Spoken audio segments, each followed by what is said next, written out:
And welcome back as we continue our journey through the book of Acts. Today we continue our story in chapter 12, and we're going to only read about 2 verses. And before we jump in, I just want to tell you the depth of Scripture.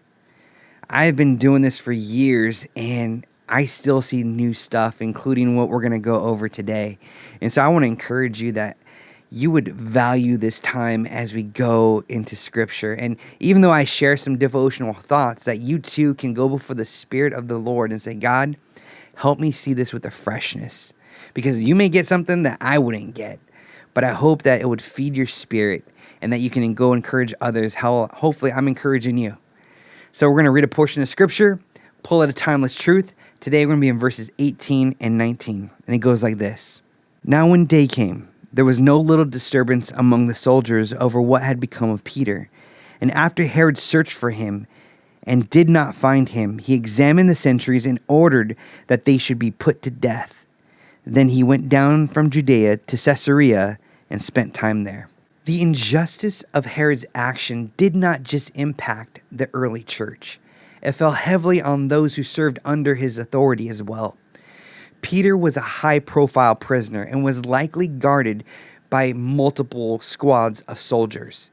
Some scholars say that there were over 16 soldiers who guarded him in that time to ensure that he would not escape before Herod's judgment.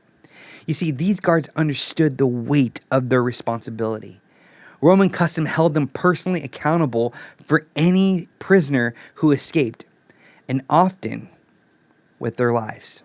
So when Peter miraculously disappeared, Luke tells us there was no little disturbance among the soldiers.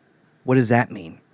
Panic, fear, and desperation must have filled the air as they searched for him, knowing that failure would cost every single one of them everything.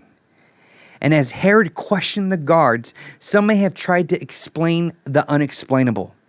Perhaps they even suggested divine intervention, but Herod was unwilling to consider that even a possibility. His pride and hardness of heart blinded him to truth and also to mercy. And his refusal to listen and his thirst for control did not just harm his enemies, but it destroyed the lives of those who were loyal to him. It raises a sobering truth. No one is safe under unjust leadership, not even those who follow it. So this passage right here challenges us to expand our prayers beyond those who we agree with.